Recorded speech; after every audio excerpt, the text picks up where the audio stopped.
중국 권력 소유 2위가 한국을 긴급으로 방문해 발칵 뒤집힐 만화폭탄 발표를 했습니다. 시진핑 중국 국가주석의 4년임을 포기하면 서열 1위가 당인 새로운 중국 국가주석이 될 것이고, 그렇게 되면 한국과의 관계에 지각 변동이 생길 것이라는 것인데요. 그동안 시진핑이 한국을 상대로 해오던 중국에 대해 한국 수출 규제들이 의모두 사라질 뿐만 아니라 역으로 한국의 상상을 초월하는 혜택들을 대규모로 줄 것으로 알려지면서 난리가 났습니다. 이에 최근 한국산에는 아무런 보조금을 주지 않겠다는 충격적인 발표를 한 파이 등도 초비상이 걸렸는데요. 지금부터 이 놀라운데요. 바로 전해드리겠습니다. 중국의 경제가 너무나 빠른 속도로 나락으로 떨어지면서 시진핑의 3년임 실패가 확정되는 분위기입니다. 월스트리트 저널은 중국이 현재 3가지 큰 문제로 처참한 상황이라 전했는데요. 저널은 현재 중국 경제가 측면 한 3가지 문제로 전력 부조주택 시장 붕괴, 코로나 무관용 정책에 따른 피해 등을 언급하며 주택 시장과 코로나19 등 2가지는 명백해 중국 정부의 정책이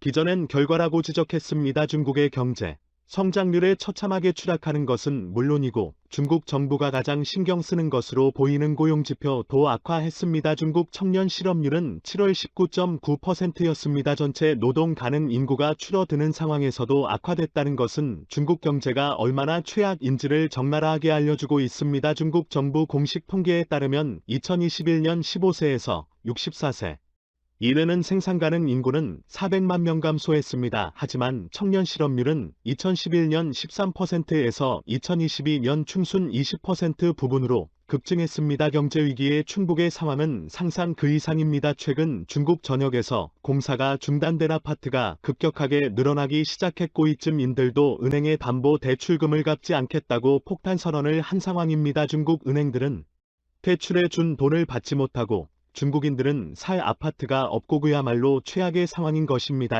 중국 전역에서 수천만 명이 넘는 사람들의 거리로 나와 이 대규모 시위를 펼치기 시작했는데요. 전문가들의 아주 조만간 충북에서 엄청난 변화가 생길 것이라 말하고 있습니다. 중국 최고의 청취 전문가라 불리는 홍콩 언론의 존이 라오는 이렇게 말했습니다. 경제 사회적 불안 반대파 인민해방군대의 4가지가 중국을 지켜볼 때 가장 중요한 요소입니다. 각 요소가 개별적으로 문제를 일으키면 아무 상관이 없습니다. 그러나 이 4가지가 결합하면 큰 문제가 됩니다. 중국은 거시적 관점에서 봐야 합니다. 곧 엄청난 변화가 춘국에서 벌어질 것입니다. 그러면서 그냥 중국 경제는 계속 나빠지고 있는데 돈 나올 데가 없으며 사람들은 참지 않는, 다시 주석이 권력을 장악해도 경제는 마음대로 할 수 없다라며 인구는 줄어드는데 은퇴한 공무원 퇴역군인들의 연금을 못 받으면 목소리를 낼 것이다. 2년 전 홍콩의 국가보안법을 만든 것은 반대파가 사회적 불안을 이용할까봐 지금까지는 시진핑 반대파가 모두 숨어 있었지만 중국이 경제 대위기를 맞이한 지금 이들이 수면 위로 올라왔다. 그 숫자는 상상을 초월한다 라고 말이죠. 이뿐만이 아닙니다.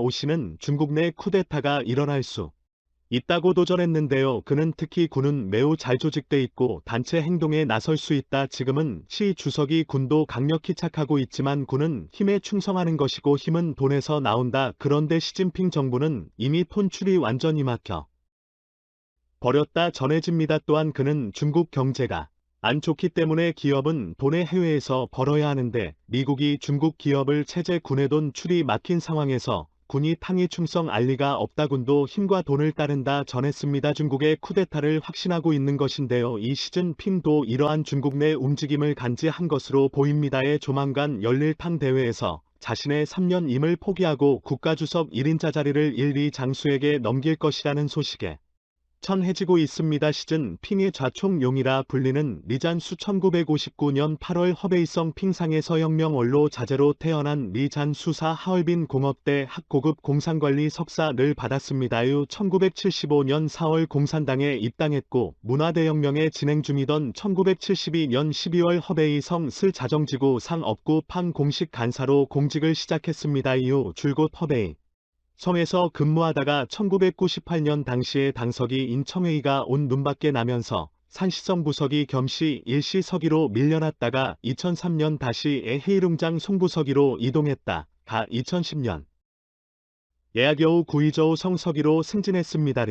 잔수는 1983년부터 1985년 4에 허베이성 우지연 서기로 있을 때 인접한 청빙 현석이 던 시진핑과 인연에 맺었습니다. 비슷한 나이의 위장수와 시진핑 운이기 투합해 자주 술자리를 같이 하고 시정을 논의한 것으로 알려졌습니다. 리즈 한스는 또 시진핑의 고향이기도 한 산시성에서 근무하는 동안 청렴한 처신과 능력이 있는 업무 처리 등으로 신망을 받으면서 깊은 인상을 남겼습니다. 중앙에서 재정 지원을 청하지 않고 자체 자원을 활용해 빈민구제와 교육 개선에 나서 큰 성과를 거둔 것도 시진핑이 그의 능력을 높이 상계기가 됐습니다. 2012년 당시에 62세의 리 잔수는 중앙팡 영춘 부주의로 발령을 받았는데 제5세대 최고 지도자로 서권력 승계를 앞둔 시진핑 일 직접 그의 인사를 요청한 결과였습니다. 제18차당 대회 직전에 잉크해 9월 리 잔슨의 링치와 이중 한팡 영청주 임직을 임계받아 일약검 부중 나나이를 관장 한 해 실세가 됐습니다. 리 잔슨은 중 합한 공청 취임에 취임하자마자 후진타오 지도부 10년간 구축대 링치와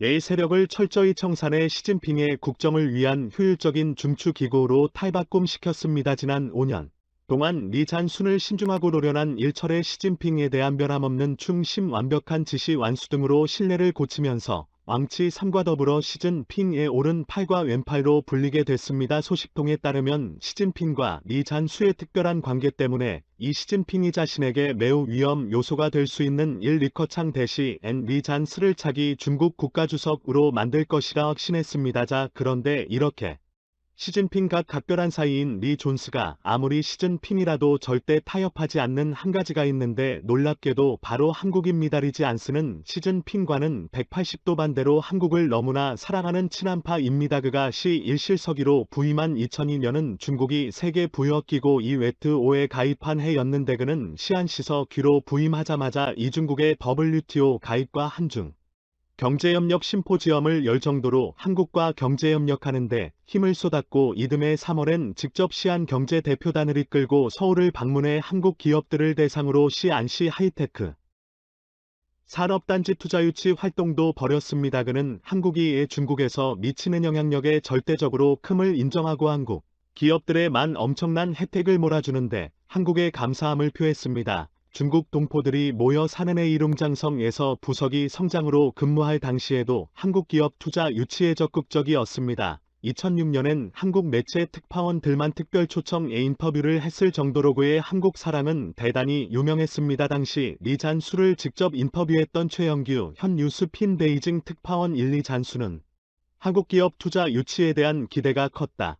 여 대장금 대 한국TV 드라마를 좋아한다. 며 한류에도 깊은 관심을 보였다. 라고 회상했습니다. 중국 정치 전문가들은 리 잔수를 격식에 구애받지 않는 소탈한 성격 의실용주의 자라고 평가하고 있습니다. 중국의 피해가 더 큰 시진핑의 대한국 수출 규제를 모두 없애버리고 이전에 자신이 그랬던 것처럼 한국 기업의 가장 큰 혜택을 몰아 줄 것이라 확신하는 이유입니다. 그리고 바로 어제 리 잔수가 한국을 전격 방문했습니다. 2박 3일 일정으로 한국 정부뿐만 아니라 한국의 대기업들까지 모두 만나 긴밀한 회담을 갖고 있습니다. 더 놀라운 점은 미 상무위원 자 홀로 한국을 방문한 것이 아니라 무려 66명의 대규모 생단을 끌고 온 점입니다. 이는 다른 국가를 방문할 때는 판 한 번도 보지 못한 이례적인 대규모 방문으로 마치 디자인 수가 이미 새로운 중국의 1인자 같은 듯 보일 정도입니다. 대표단에는 양전을 전인대 상무위원회 비서 장우일양 전인대 감찰 매사법위원회 주임이어 히사오 스전인대 최정경제위원회 주임이어 장혜수의 전인대 외사위원회 주임위원대하 장관급 4명과 차관급 3명이 포함돼 있어 우리를 더욱